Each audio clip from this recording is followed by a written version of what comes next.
Welcome to this latest build of the Phoenix rocket. This is going to be audio added after the video. It's a lot easier and a cleaner sound for me to do that.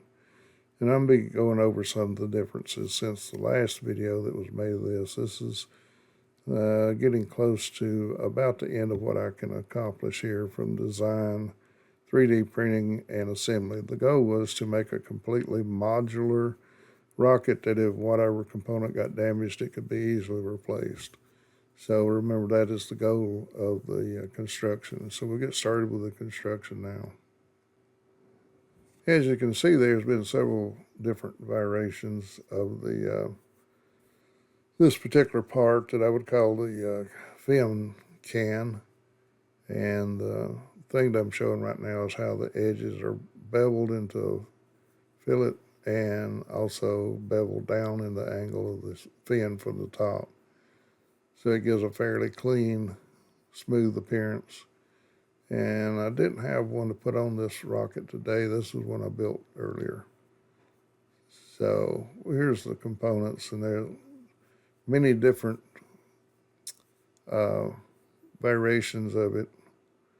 These are two just plain nose cones, like a Big Bertha style nose cone with different connection points. One being a band, which I didn't use, and one's got a bar across the bottom, but I didn't want to use it because it's not colored. The first one was printed out of multicolored filaments on a 3D printer. All these items are printed off a 3D printer. Igloo Mars, Neptune Plus, really good printer. And this is a nose cone that where the flight computer is mounted in the top of the rocket in the nose cone. This top unscrews so the battery can be inserted to it. The only downside to it is the upper parachute, or the main parachute, has a wire extended down through the bottom of it, but it can get tangled up in the parachute. And then the drogue, it has to run exterior of the rocket or it will really get tangled up and stuff. So it's a good idea to have all that weight up front, which is not much, an ounce or so. But the disadvantages outweigh any advantages of it. I do like the screw on top, though, for putting a battery in it. And you'll see later what I finally decided to do. Now, for one that's not got an eBay in the middle, that would just be a standard tube connector for the BT70H heavy duty tube, which is what is laying there in front of me. Now this is, as I've built the middle sections, I've been all over the place. The first one I'll show is a bayonet, which is quick open, quick close, but it's not secure. If the rocket twists in flight, it can separate the rocket. And so that's just not viable at all. I do like the bayonet. It just needs to lock more. I could extend those grooves on around and maybe bring them down and actually go into a lock position, but I didn't do that. So the next thing that I did was go back to the mid mount, and the mid mount was the screw, which works good. The flight computer's in the middle of the rocket. It's attached to the upper section and comes out of the lower section on the drogue discharge firing. The only problem is with the way the flight computer is configured and with the two wires running out and the battery running out, the screwing of the can causes the wires to get twisted. And it's also troublesome about getting the wires out of the screw threads. They try to get caught. So overall, just not a very good idea. It was an idea in motion, and I went on past it. So then I moved to this, which I'm really liking the best of all. This is the first one here that's got sharp edges on it. It's got a 12 by 8 millimeter stud sticking out the top with a hole through it. And of course, now this will be mounted in the upper section of the rocket and free out of the bottom. So the upper part would be the connection part for the upper parachute or the main parachute. The lower connection point would be from the same point on top up there tied to it, and then those channels that run down the side would be the wires running to the lower and upper. That's the air hole for the pressure altitude reading, and the flight computer would be inside that, and that little lid just snaps in there, and then it's a piece of tape or something holds it. There's no downward pressure on it other than acceleration forces pushing down. So it's not supporting the drogue at all. It's supported from the top of it, where that stud with a hole in it is. And then I went having a little trouble getting them started because they're square-edged. You know, I was just trying to get the work out the details of it and didn't bevel the two edges. And those lids fit really tight. It wouldn't take much to keep them in there. So then you got the flight computer in there and the lid goes back on it, and you shouldn't have to revisit that section until maybe the wire gets consumed or damaged and it has to be replaced. And that's easy to do. Then I went to the top one where I got the bevel up there right where my finger is now, close to the stud. And it goes in the tube really easy, good tight fit. The bottom one, however, the tube is beveled, but the lid is not. And so that still created a ridge. It was hard to get it into the lower section. So those have to be beveled down, and then the last one that's sitting there was the final results of it now, unless I think of something better I want on it. And that's where the bottom end, top end is beveled, and so is the lid. That makes either end go into the rocket real well. And it maintained the outer dimensions, which I think was 53.5 millimeters. That's for that particular BTH. I don't know why I want to say the H first. BT70H, which is heavy duty out of Boston machining. And BT70 size, which is working real well for me. A 60 would be a little too small, and anything larger than that's just wasted space. So you see the lid fits on there, everything is beveled, and as it goes in and out the rocket, it goes in and out very easily. Those 3D printed hard edges, they will make it snag as it goes down that paper tube. So then I got the fins laying there with the new design on that, and that little rocket has got to be moved up and back to get it where it shows when it's mounted into the fin slots. You'll see that here in a second. Now this thing is 34 inches long, so I found out that two subsections of it makes the perfect length for this rocket with these big old fins. That'd be about a 3 caliber stability factor. And so I'm measuring there 34 inches divided by 3 is 33 and some odd fraction. So we just go with 33 and a quarter. One of them in the middle one will be another 1/4 inch longer than the other ones. Whoopie-doo, it ain't no big deal. And my hands look like I've had a fight with a bobcat, but if I ever bump into anything, that Band-Aid is where I was working on a miner rack of equipment, and I bumped my hand up against the bottom of it and peeled the skin back and bled. And of course, every time I stick my hand in my pocket, it started bleeding again. But then all the bruising just comes from, just barely touching something, flinging your head back and touching, and causes a bruise. I look horrible with it, but I can't control it. I guess I have to wear gloves all the way up to my elbows to keep it from happening. So here we're going to use my little cutter. It's just a 3D printed ring that fits outside of a BT70. And I put some tape on it to keep it from sliding down. I've done that before and thought I could hold it, but when I got done, I'd have a angle cut. So I put tape on the back side of where I want to cut. The front side of it is right on the mark, or there, pretty close to it. I looked at this one after the fact, and I let it move down while I was putting the tape on it. But this heavy duty tube cuts very easy with number 11 X-Acto knife. You got to punch your wound started and then just slowly follow that, bring the ring down, and but at a slight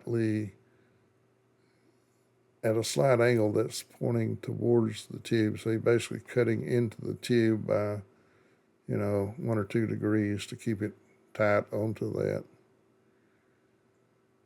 And this is one Apogee Rocket sent me for free, and I appreciate that. So, it ain't no real matter, but you got to make the point, stick in, and the tube wants to pull the blade out. And then I've got the blade rotated towards my left hand, like I said, by about 1 degree. That way you keep staying on to the template where you're doing the cut. And this will be cut into 3 parts, 34 inches divided by 3, which is 11.33. I said that already, but it's, I do like 11 and a quarter, 11 and a quarter, and then whatever's left over will be the middle one. So you got 2 finished edges here. One finished edge will be the nose cone. And the other 2 finished edges don't really matter that much. I like one at the midsection. But no matter how you do it, you're going to have one that was cut at the midsection. So you get a pretty good cut out of that.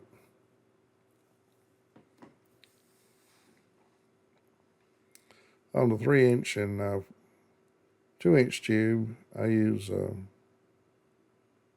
metal cutting saw and cut down a line. It works good, but it's not necessary on this thinner tubing, and it would probably really make a mess out of it if I have jagged edges. I haven't tried it, and I don't intend to try it. As long as this works fine, I don't cut my elbow off, which is my next trick, probably to cut myself. In there, I'm just describing that the blade's got to be tilted at an angle towards the cutting jig so that you stay in a straight line. And on one of these tubes, I got just a very slight little bit of I would call it a hangnail sticking out. I think maybe we can see it, I hope. But anyway, I just, the easy way to get rid of that was buried inside that cup at the top of the fin can. And you'll see eventually I got tired of looking for it. It was so minor that I set down the tube and then forget which one it was. And I had to start looking for it again. So I finally just put a little arrow on it so that I wouldn't have to look for it again. I love that blue tape. That is so handy. It sticks just well enough, but don't stick like it's going to tear the paper up when you pull it off.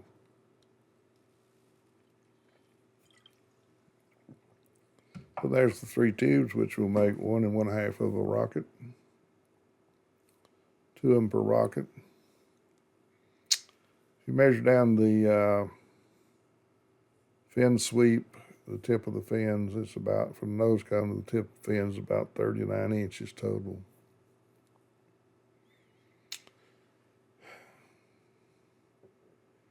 So I spent a little time looking for the cut, and I think it's on this tube that's closest to us here. I think I see it right there at the top. That one there looks like it's got it. And it was just where I started the cut, not exactly into the cutting tool or ring. Had a little bit of an angle on it. So I put that down in there, obviously without that cord being in the way. Well, the first thing that's got to be attached is the attachment point for this lower section that would tie to the top of the yellow midsection and run down the edge of it. And I hope that makes sense by verbally, but when I do it, you'll see it makes perfectly good sense what I'm talking about. So here I finally found it for the 3rd time. It's really hard to see. It's almost insignificant, so I don't put a mark on it so I don't have to look for it again. Put a down arrow, so I ain't got maybe enough wherewithal to figure out which way it goes. I know it goes down. Fins are down. Nose cone is up. Nose cone is forward. Fins are aft. So I measure out some 300-pound Kevlar. For this size rocket is ideal. I've not had it break at all. I did use a tie wrap in one of them as the attachment point, and one of the 3-inch ones broke the tie wrap. It didn't break the Kevlar. So all that's going to be in this bottom section is an ejection charge and the fin can on the end of it. So there's no parachute, no wad protector, none of that going on. So you're going to be stuck with me talking to you for a little over an hour here. I try to do the best I can with my voice, which sometimes ain't very good. You get low and I start talking, really getting the voice broke down, getting whispering. Trust me, I don't whisper to people. I tell them what I think when I think it. I don't be ugly, but I want people to understand what I'm saying.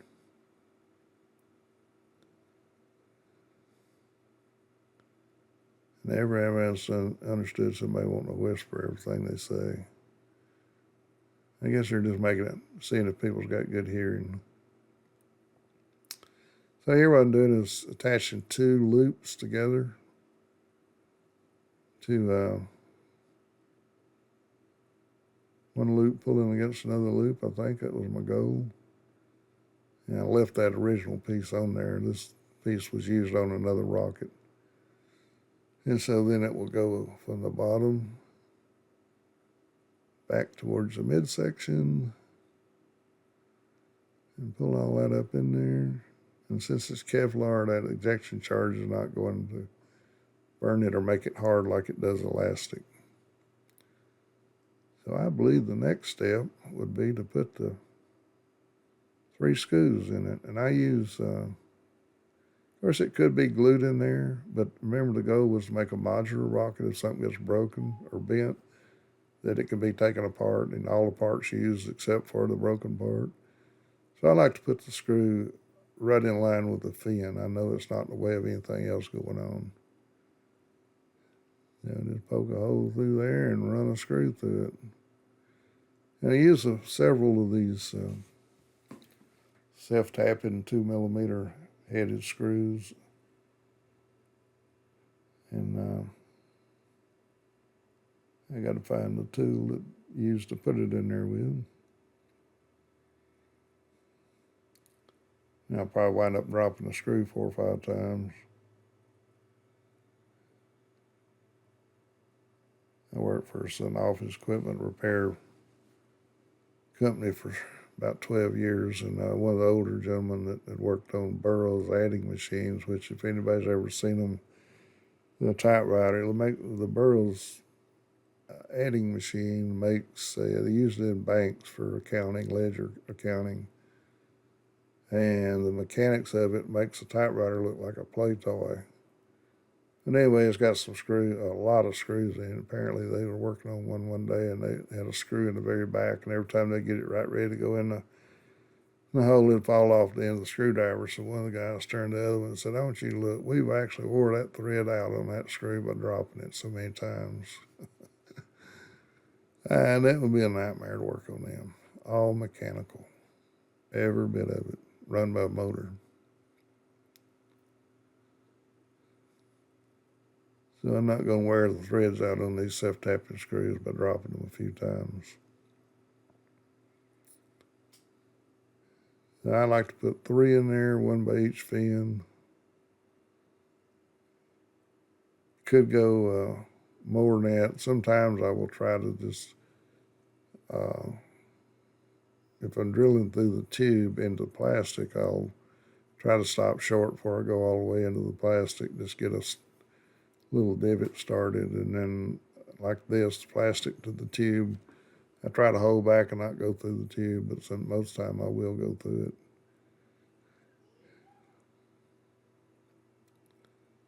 So when I get this last screw fastened here, last retainer, those two pieces will be joined.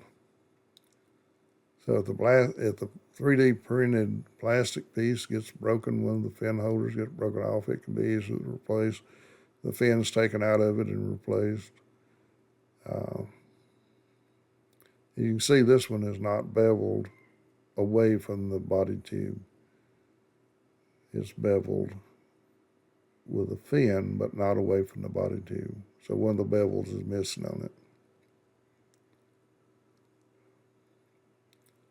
A lot of this stuff that I print, and I got, as I develop something or work out the kinks in it, I'll have 5 or 6 of them printed. I try to do it all in the design software first, but there's things that you either miss seeing or don't anticipate till you actually get something that you can put in your hand and start working with. And I'm telling you, getting the size of these things correct is one of the biggest challenges to 3D printing parts that either go in a body tube or go on the outside of a body tube to get that fit where it's a good, snug, airtight fit without being over tight.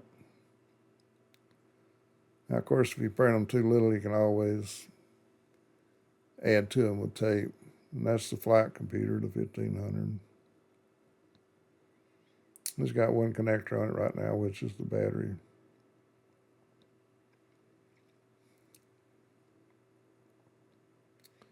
So here I'm going to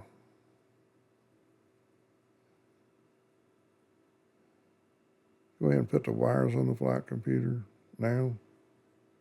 Be one running up, one running down, and one lead in common. So you got 4 leads, and 2 of them are together on the common, and 1 on the drogue and 1 on the main. And I use wire wrap to attach the igniter to that. It cuts into the copper well enough that it's not going to not fire, maybe several years down the road it might not fire, but within the time frame that I normally fly these, it's not going to misfire by having a bad connection, and the flight computer checks the connection before it lets you fly. So if it passes the continuity check by the flight computer, then chances are, 99.9% chance that it's going to fire when it's told to fire. And then another concern is with these bare ends is shorting together, which would prevent it from firing. But it wouldn't prevent it from passing the test. The computer can't tell the difference between a short and a fuse element. So there, I'm just putting the 2 common wires together. Bird cage them a little bit before I screw them down.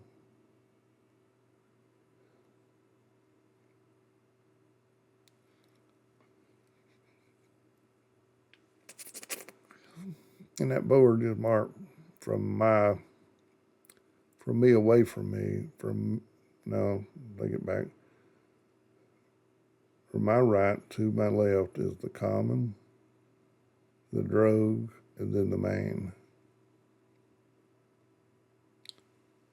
And actually, if somebody wanted to fly with just the main, even though this computer checks for the drogue to be good, you could put a 1K resistor to simulate an igniter, which wouldn't hurt. It wouldn't hurt the resistor or that. It could be dummy loaded so that only the main has a real igniter on it, and that would be fired at apogee.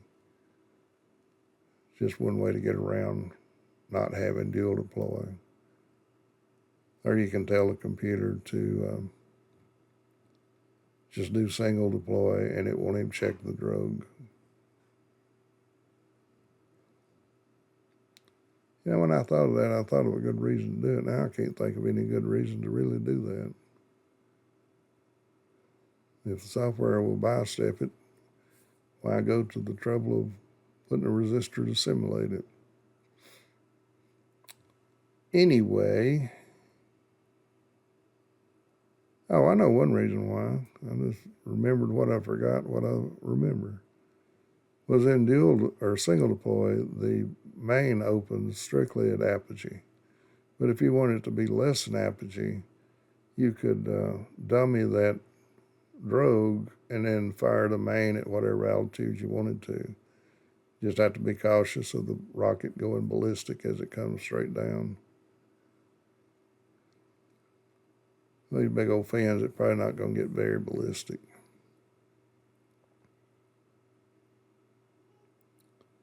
Well, we're about halfway through it now. I don't know where I got enough to talk about for the entire time I got to talk. There might be some dead spots where I just don't say anything. But there's a fan. You can see the fan in the floor there running. It's down in the garage. And behind that is an air conditioner. So both of them making quite a bit of racket. I'd rather stay cool, and I had to try to record it as I go. And also when I'm talking, even now I'll do a little bit of stopping and starting. But when I'm working, I'll get really involved in what I'm trying to do with my hands, and I'll stop talking altogether for a few seconds. So now the thing is to make sure that I know which one is which. You would think I would have done that earlier for a look, but I got to make sure that the one that's going up is on the two outer ones, and the one going down is on the two closest together. Common to drogue, common to main. I put that little bit of wadding in there to keep the board from walling around. It's not really protected. The board is quite capable of protecting itself, very sturdily built. I have done some crazy things during the development and like forget to energize the board, forget to arm it, or for some other reason not open the parachute, and they come in hard enough, they will bend those transistors up. You hit the ground wide open because it bears up about 6 inches in semi-soft dirt. The trial fit, that will be the upper section with a nose cone end open. And so now I got to open up this air hole in the body tube. It's already in this device, and what I'm doing here is I'm just drawing me a line down the center of that original opening in the plastic. And then I will have to measure it and see how far it is from that. That black mark is the center of this joiner. So how far it is up from it, because I'll be drilling blind into it inside the tube.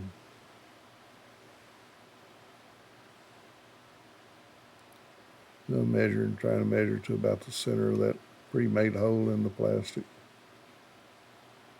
Actually, the hole is not made. It's just not printed in that area. All right. Now I'm going to put it together temporarily so we don't get some movement going on.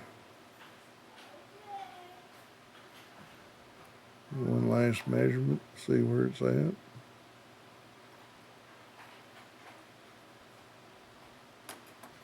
So that's where the hole is. And I use a reaming, not a drill, but I use a reaming tool or a rotary rasp or whatever you want to call it. Yeah, I'm taking the 16th inch drill bit out and putting in this cone-shaped device here. It does an awesome job on the printed plastic. It also does a good job on paper tubes. So we'll just start there, and we're opening up the paper tube to be open the same as the plastic underneath it. Sound like I got into the plastic a little bit.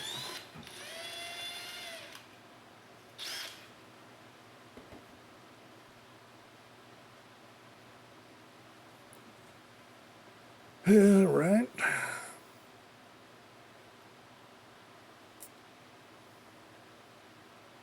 The audio set to infinity. The drill still made it through to the recording session. And dumping out the small little critters that's in there.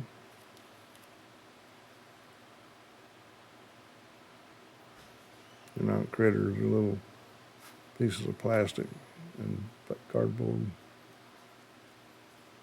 So I want to open that up and make sure that it's not got flaps in it that'll close and prevent it from detecting the altitude.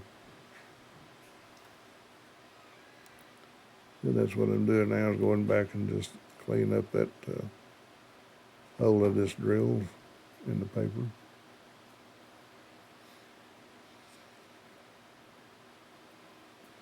So when this thing has to come out, if it did for some reason, once it's installed, it shouldn't have to come out. The wire extends far enough out the top of it that until I cut it down many times, eventually it'd have to be replaced. But this yellow piece, this joiner, once it's put in there, it just stays until the wire has to be replaced.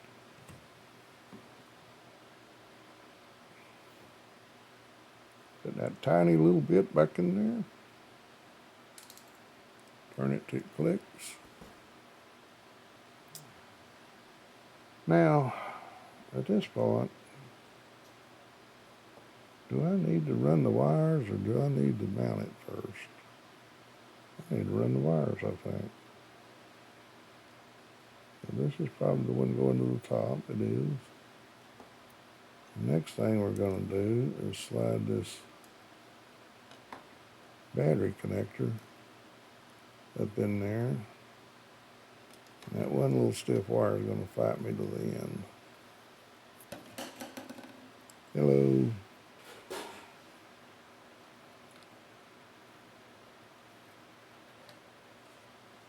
Got a pair of hemostats so I can get it lined up there.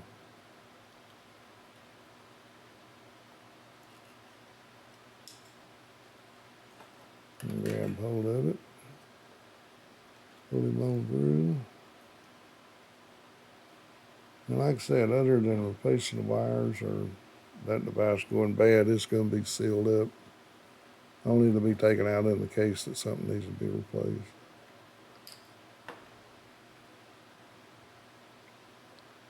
And this lower wires is going to come out one of these 4 wire exits. And the nice thing about those exits is they're not open to the body tube where the exhaust charges. When the deployment charge is fired, there's no entry into where the flight computer is because those holes are being blocked by the body tube being up against it.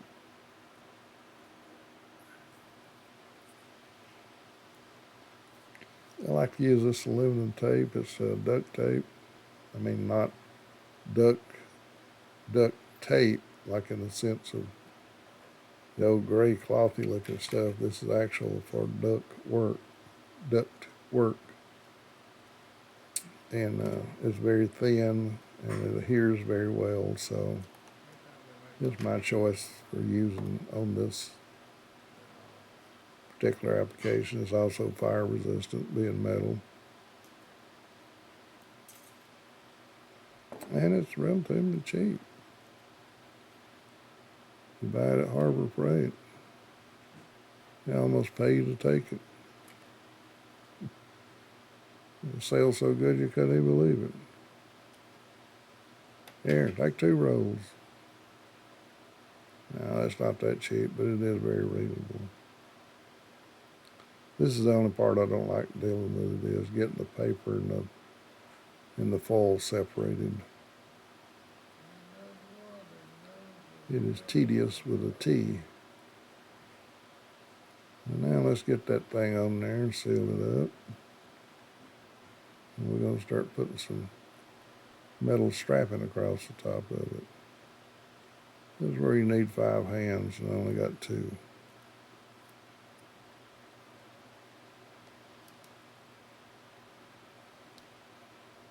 There we go. So if it needs to be open, it can just be cut along that seam and the tape replaced and put back on it. Then I go on through attaching that tape in several different angles and different locations, and then I'm going to secure the wires and the Kevlar into their grooves. I'm pretty sure they'll get the Kevlar get jerked out of the channel, but that's no big deal. It'll be in the right place for the first flight, which is all that matters. You can do the cross here. All the way across. Now it's attached in 4 different places. And this tape is so thin that it doesn't affect the fit in the body tube. See, I'm kind of lining those wires up, getting a feel for what's got to happen.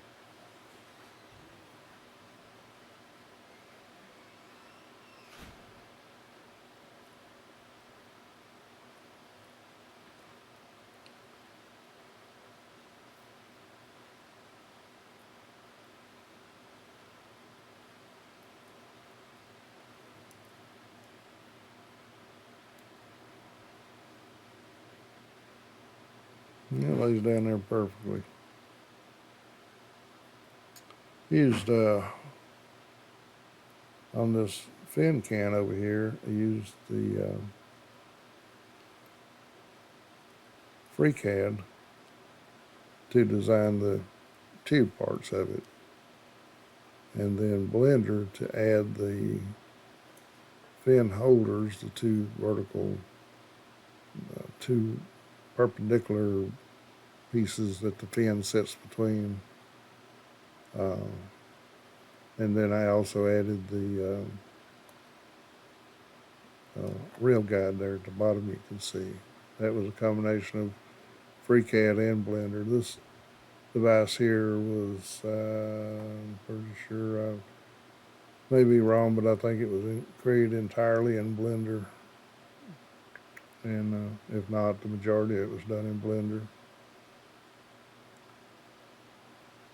And that's when I had to have the, not this generation, but the ones before it that led to this, to get the 53.5 millimeter diameter to fit in that tube correctly, with many different versions of it. So here I am attaching through that hole in that stud. And this is the best way. And why do I use the stud up here? So I don't have an opening to the ejection charge into where the flight computer is, because it will throw exhaust, corrosive exhaust in there when that powder goes off. And what I did here is just take one length of cord, and tie it there at the stud, with the short one going down and the long one going up. That way I don't have to use 2 pieces attached to it.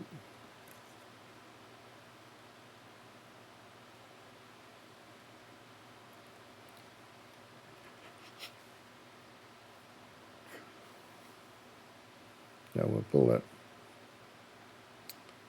that tight now along that channel that's cut into this thing. Again, it's not cut into it, it's just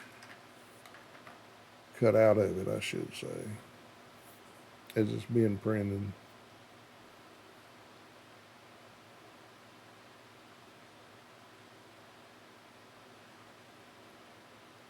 There got to be an easier way to get that stuff off there. And it's just like trying to pull chewing gum wrapper paper off of something. It is almost it's so thin it's hard to get it started and separated. Once you start it, it's fine. Starting it is though the challenge. Put one there. Don't drop it. Yep. And then one down there at the bottom. I think I could eliminate two of those holes and not use them. Matter of fact, I'm only using two, one up and one down. The other two are not being used at all.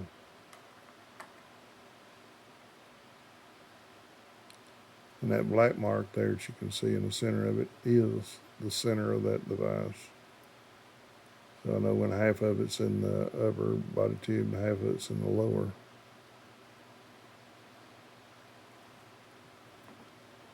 So I'll continue on with this for a bit.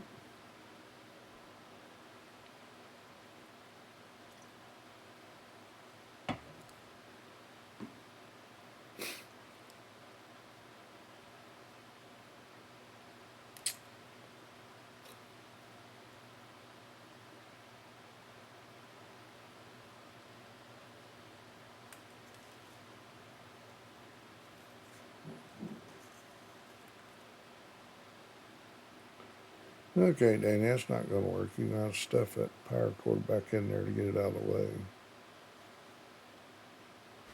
I finally figured that out in a minute. That ain't going to work either. No. Pull it back out and stuff it inside the tube. It'll come right back out when I get there. Well, try and finally you come up with the right way to do it. That ain't going to work. I've been there, done that, literally. It ain't going to work. That tube, or wire is too thick to let the tube go up in the other tube. So, okay, now what do? We stuff it back down in there. And then when it gets up there, we just pull it out. Pretty easy, huh?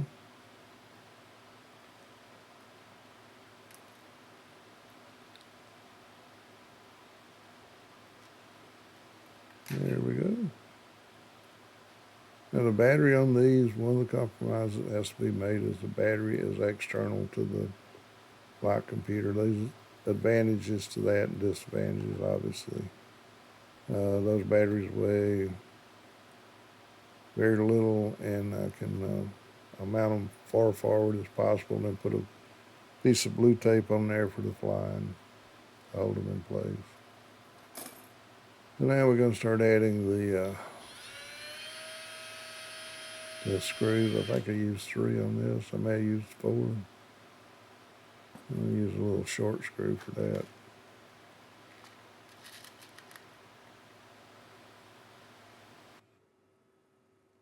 And then you would have to see that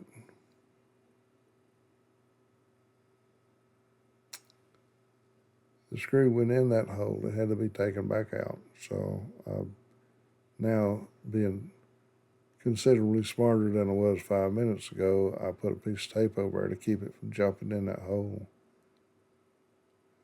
And you can't have a piece of metal rattling around inside the flight computer container. Would cause all kind of unexpected results.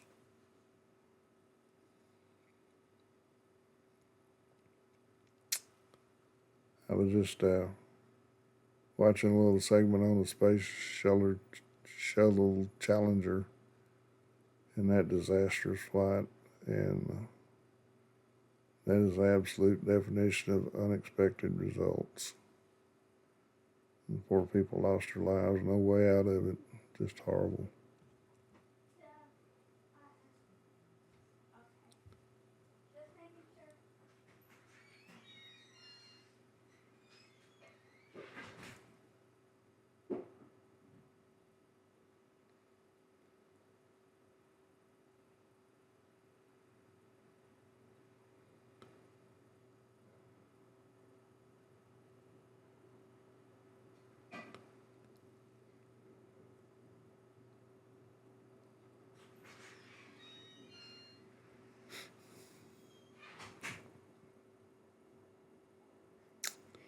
Add the third screw. fender came loose.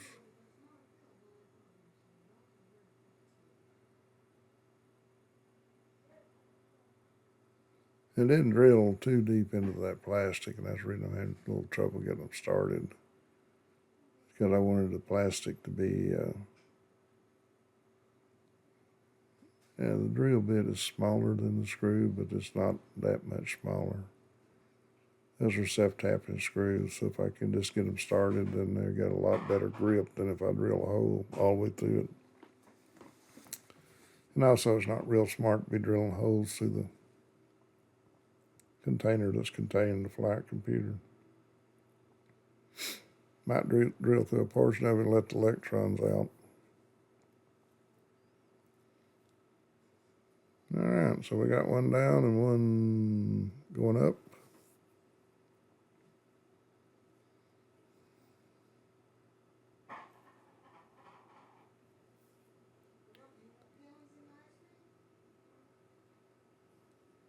I had to, when that screw got in there, I had to open that back up. So I'm just adding a little piece of blue tape there.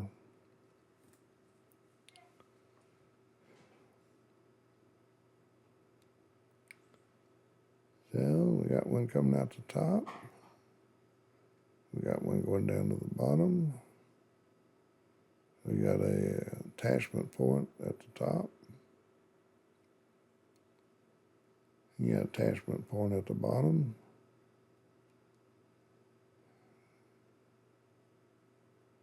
That's going to work real well, I think.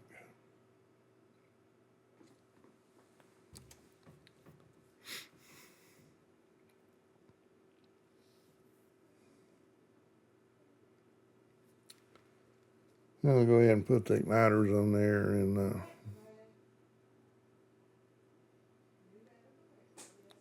have it ready to fly here in a minute. I was going to stop because I was getting aggravated at working with it, but every time I got to a stopping point, I said, well, I'm not that far from finishing, I'll just go ahead and finish it. All in one day instead of having to come back and figure out what is what, which I am terrible at reassembling a video. This is not in all one piece. It's in, I don't know, what is it, 15-minute segments. And then I come back and cut out a lot of it that's repetitious. Or I had to get up or somebody come in or, you know, some other thing going on. I expect my daughter to come popping in here any minute now while I'm recording this, screeching out something to me. She's a screecher creature. There we go. Checking how loose it is. Can it be ejected? It's not going to fall out, and it's looking pretty loose.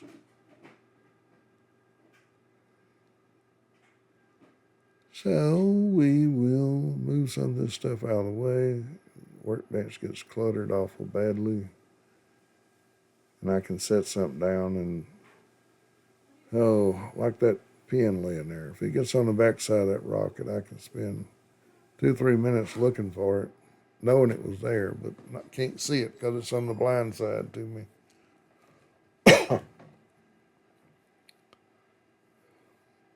Good idea is put the cover back on that before I stab myself in the leg with it. Don't ask me how I know that. And the X-Acto knife has got a real round handle that rolls extremely well on the workbench.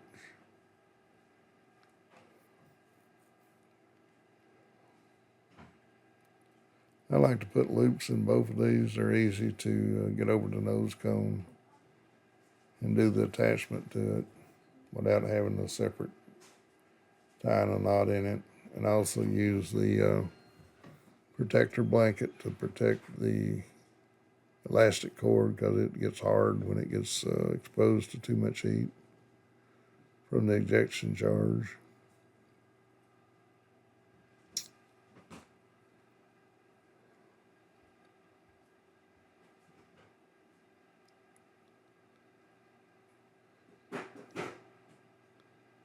All right, about ready to attach the upper part now, it looks like.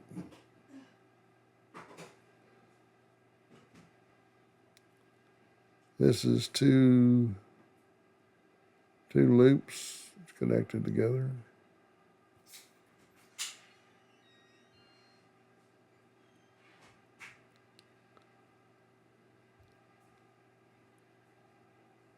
And get the first one pulled through there.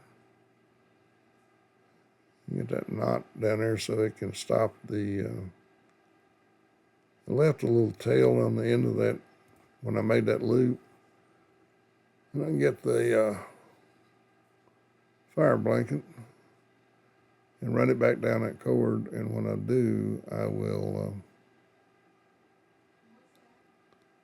secure it with that small piece of tail. It was accidental, but it's also very handy to have, so it don't work its way back up that cord over time.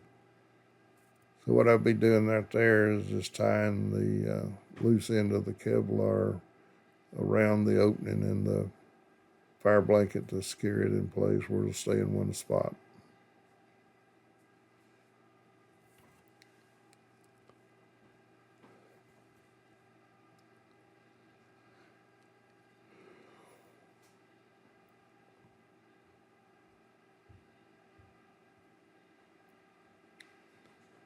And I'll pack this stuff together so that I can take it back apart and reconnect the igniters and the charges. So I found out one good thing about that one. I don't like that black thing, so I'm going to cut that out of there and put it on a piece of Kevlar.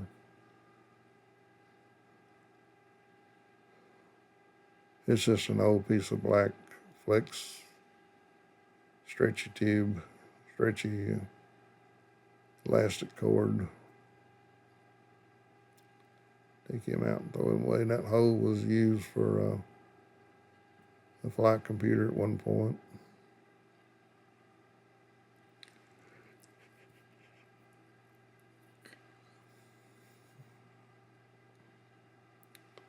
So cut off this small part and we'll make a retainer to that nose cone.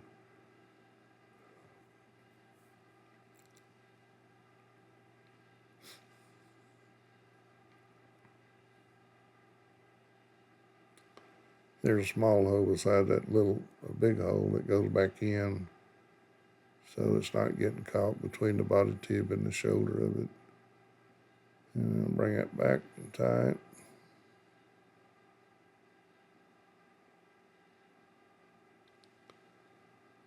And once that gets tied, we'll have a kind of good connection to the nose cone. Take this loop and run it through that loop, over the top of the nose cone, and back down. And now the two loops are fastened together.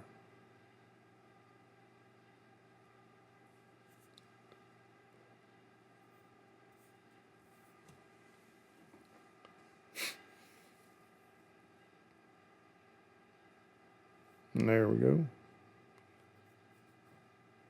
Now I'm going to wad that thing up. I can put the wire back in there. Get to that in a minute. We'll wad this elastic cord back up and stuff it up in the nose cone. Get it out of the way.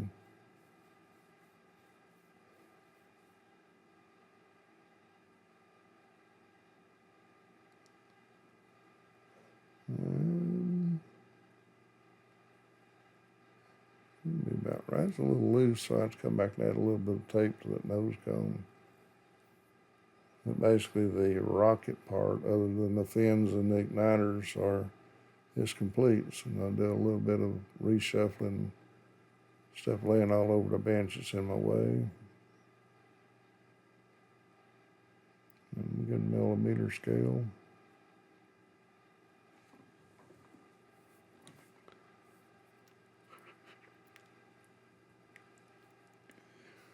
All right, well, which one are we going to do? I think we need to do the bottom one first. You got to put a mark on there to mount the upper lunch rail.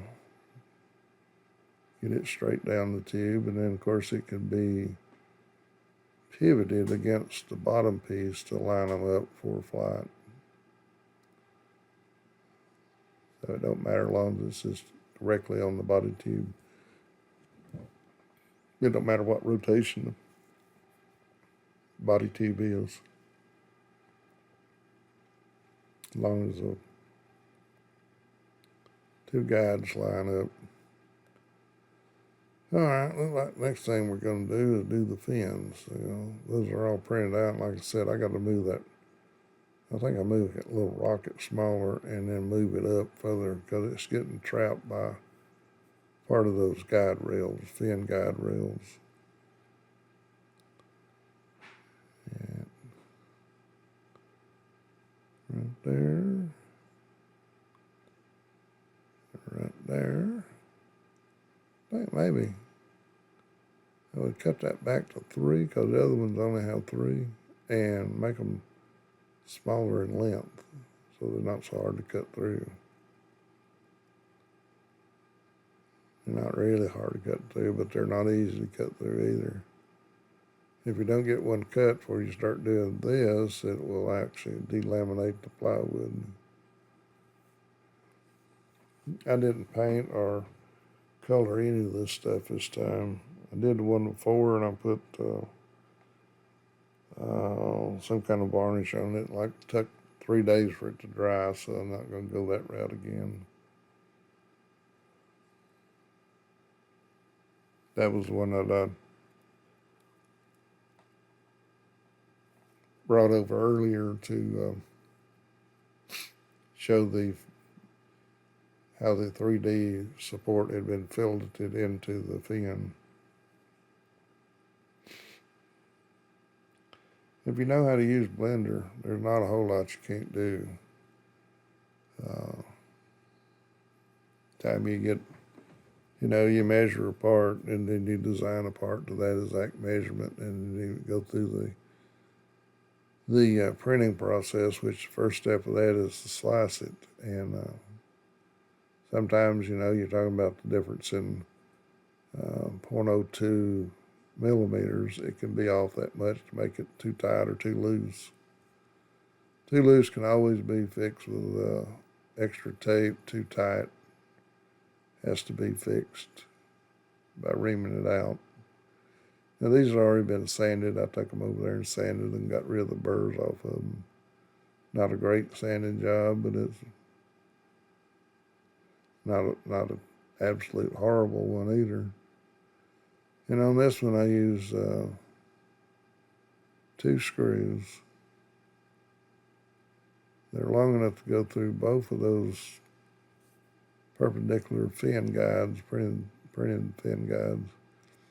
There's no tilt in these ones, and these as compared to some of the other ones. I found out that the angling of the ribs, while it's good for ballistic stability, it's rough on rail guides as it's taken off, and especially with a 12-foot rail. That fin is pushing pretty hard in one direction or another as that rocket's leaving. I had one where one of the previous videos where it came off on takeoff. One low and one high. I don't know how many holes there, 12, 14 holes that I could use, but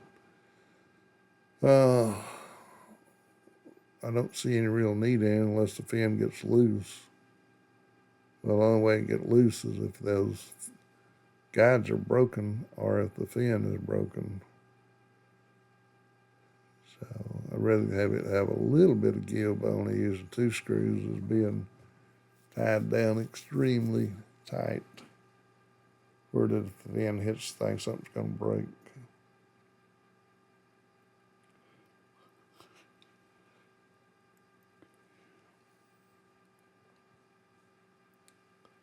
I'm looking for something. I don't know what it is. The camera's over in the way, and I knocked that tube over. Looking for sandpaper? Oh, found a spot on the fin that needed finished.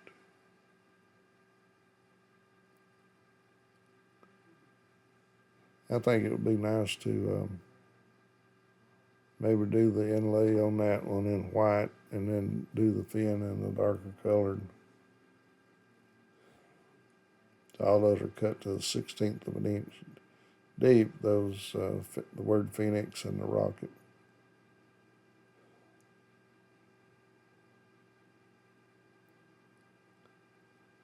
I might do that when I quit designing and building.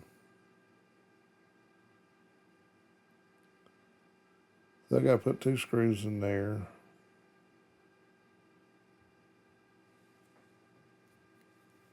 In each one, I was going to put 4, but I decided to just put 2, one on either side.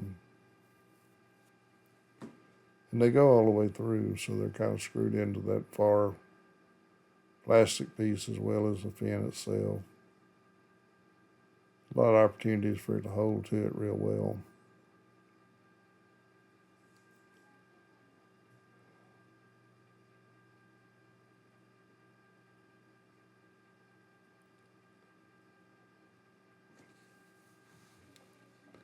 I had one there, I'm trying to work around that rail guide, and the driver is not exactly in line with the screw head. It's wanting to slip.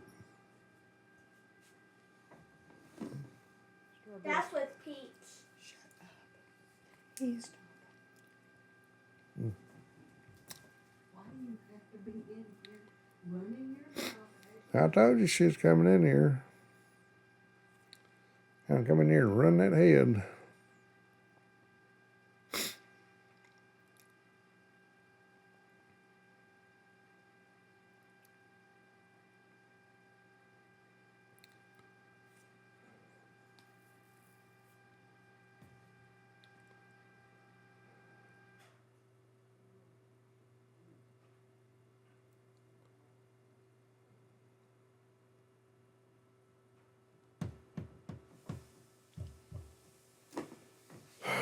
All right.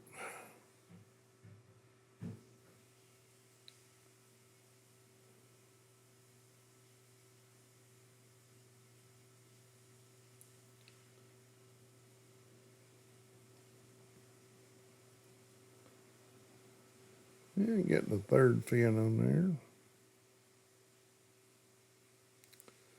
These with 80 grams of sugar, the projection's about 600 feet on this rocket. It weighs 500 and some odd grams, something like 580, without the engine in it. The engines weigh about 300, 200 for the case, and 80 for the propellant. It gives this particular 80 grams of sugar on the test, gave a F-44 powered engine with an estimated altitude of 6, I'll round it off because I don't remember, but like 650.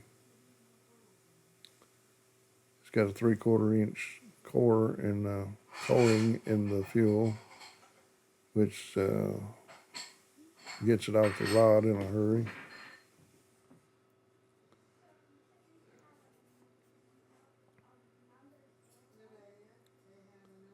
And these big old sweep fins here, they're proportionally much bigger than a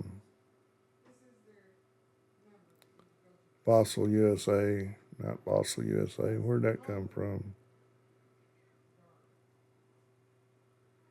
From a Big Bertha style fin. But with these PVC motors, there's a lot of weight in the bottom, which is a little bit of a challenge to get it to get a good calibration figure on the flight. Good stability figure, I should say, measured in cals. So you can see this is one of the engines here, and that this fits right in there. Maybe a little bit of tape to secure it. I don't really care. It don't eject anyway, so flying over field, it don't matter if it pops out or falls out. And then you got this thing here that goes in that would make it equivalent of a 24 millimeter commercial engine to be flown at a club launch.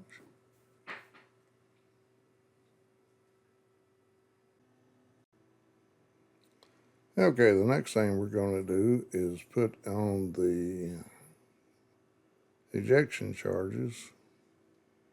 And right now what I'm doing is cleaning off the support for the extra rail guide that goes up in the upper section, and it's just put on in the correct longitudinal excuse me, axis, and because it can be rotated and lined up with the bottom one as it's put on the guide rail. This tree support is usually easy to remove. Sometimes it takes a little finesse to get it off of there. But like on that fin can, there's only one up in the center and maybe 2 or 3 on the side, and they're just super easy to get off. I really love the tree support and the purser slicer. I normally print these items at 50% fill with PLA.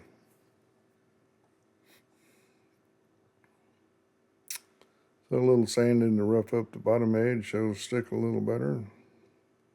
And then there's a screw that goes down through the center of it.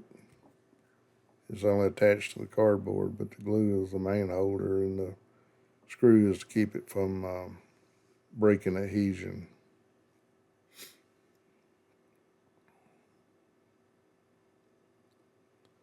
And the parachute, a brand new parachute. I do make my own parachutes, but they can be time consuming and they're not quite as good as the commercial made ones.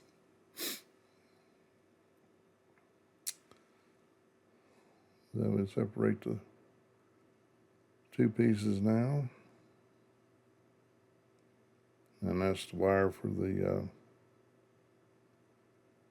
what would be the drogue chute, or basically unstabilizing the rocket so it doesn't fall ballistically. And that's the one that would open on a dual deploy. That's one that would open at the apogee.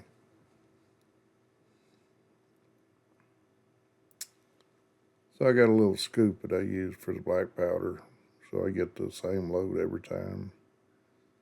And it's enough to open. I might up it a little bit if I was going to do a 3-inch one because of the area that it's got to compress.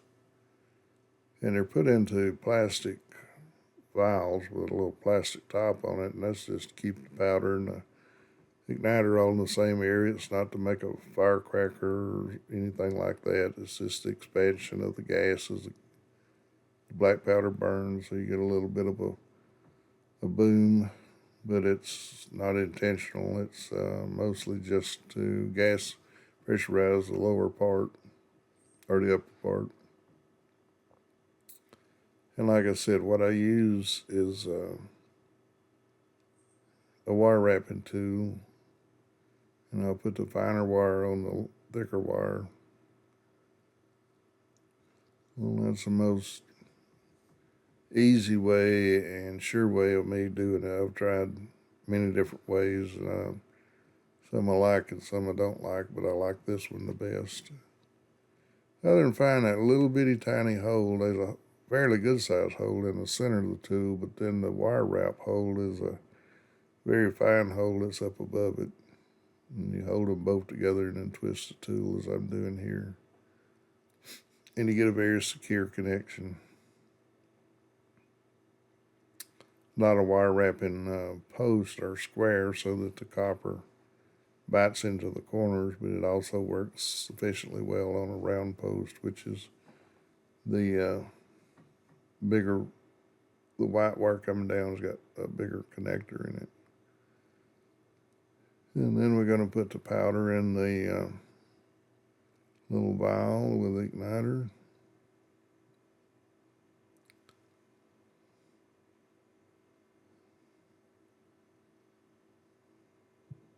So we just dump that in there. Stick the igniter down in it. Bend the wire over. Put the top back on.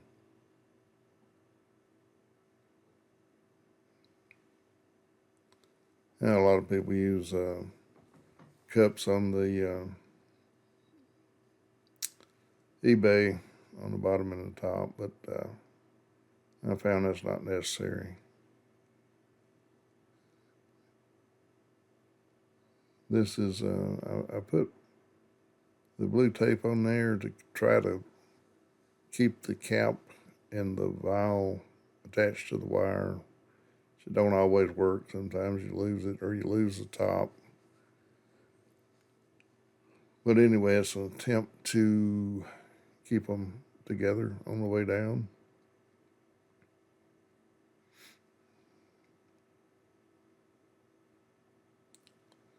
So that's as simple as loading the bottom.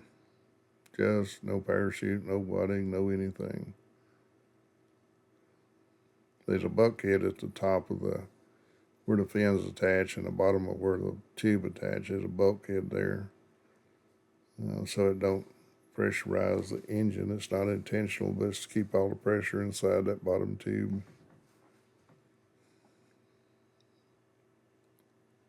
And I'm going to attach the parachute to the shock cord right at the nose cone.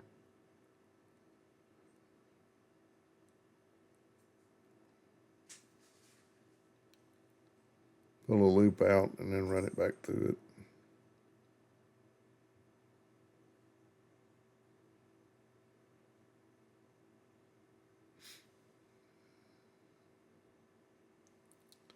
There we go, no swivel hook, just a straight connection. The swivel hook would probably be nice to add there.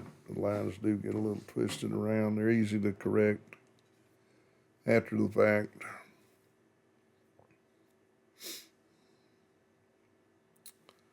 And I use a Nomex blanket for the ejection charge protection. And here I used some tails that I already had, and apparently the tail for the front end is going to be a little short, so I had to extend it out.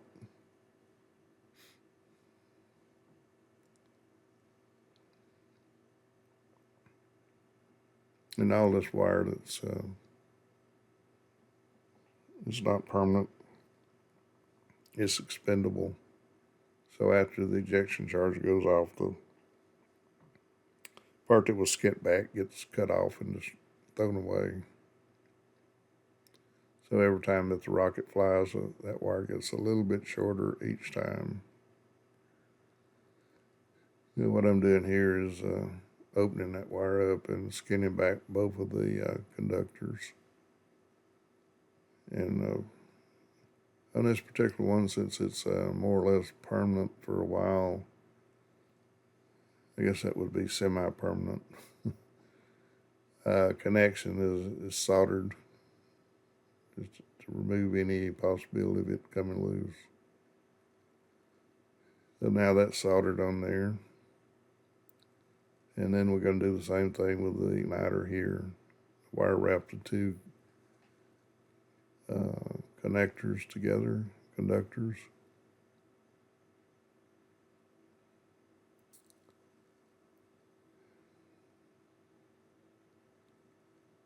It may look tedious, but it's not. Once you've done it one time, it's really quick. One could use alligator clips here to attach it, or they could use one of those connector blocks like it's on the flight computer, but then over time it would probably get fouled up because it would be exposed directly to the ejection charge. And I don't want to be taking the centerpiece apart each time and replacing the wires.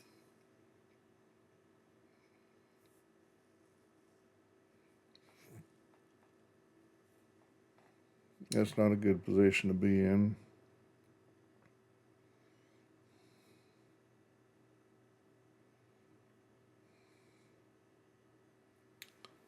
So this attaches the connector to the main terminals I mean, it attaches the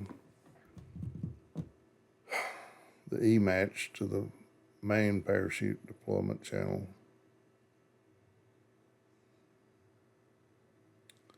There's a few things I would have to do after I finish this when I stop the video is I gotta weigh the rocket, find the CG, and then run it through the rocket sim program to make sure it's stable.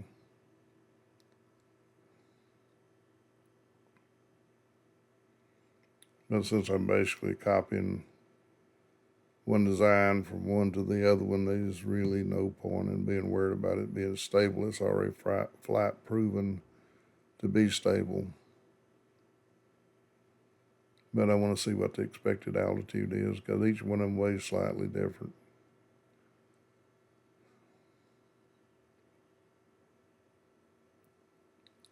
This is one where the body tube cup on the fin can was not printed at the same time the fin can was because it ran out of filament, and even though I was printing from an SD card, I didn't catch it in time what had really happened, and so I cut the thing off, tucked the bottom piece off, and once you do that, you can't resume it.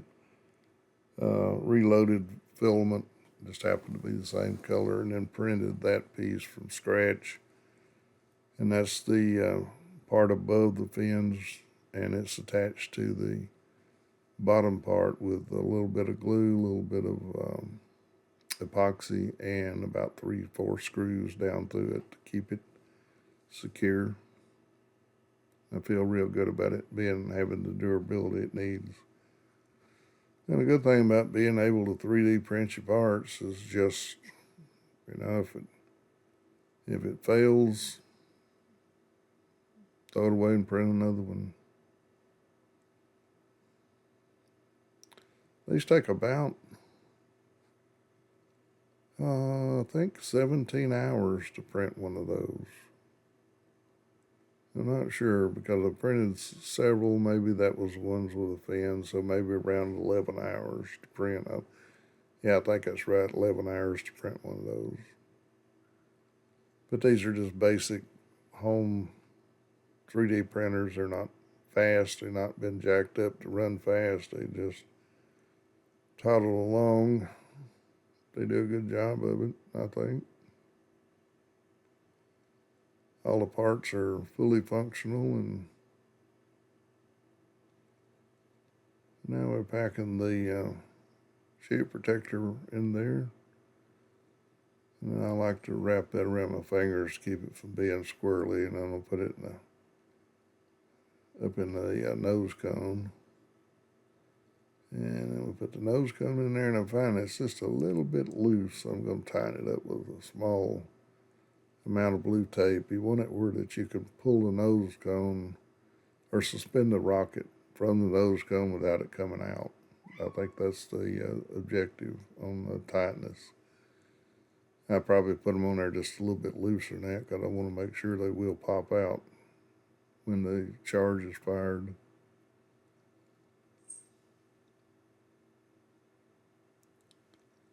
So the way this rocket would be flown is using the cell phone to arm them once the battery is connected. The battery is connected to that pigtail, and then it's run forward with a relatively small piece of that blue tape that can be removed without removing the finish, and that would be the flight configuration.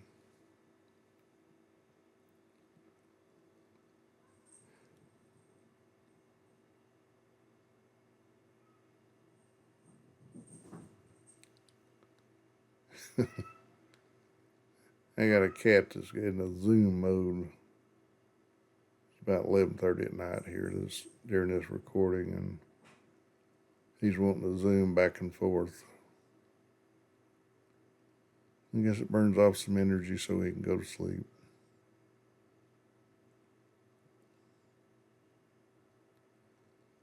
And I'm looking for something. I guess the drill is what I was looking for. And hold that in place and then drill down through it and put the screw in it.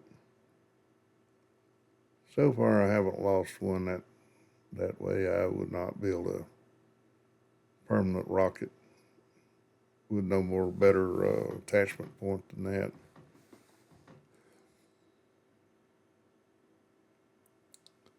But with the glue setting up on the bottom of that to the paper tube, and then the screw to add the shear deterrent, and stopping rotating the rockets on launch. That seems to work real well so far. Everything's a trial for me and trying. So this is the end of the thing. 80 grams, and it can be flown with a 24 millimeter motor as well, like F-35 would be a good motor for it. Even E-18 would be a motor that would work. From Aerotech. I hope you enjoyed the video, and we'll see you the next time. Here I noticed that the guide rail could be binding on that fin guide, so I'm just checking sure it's free.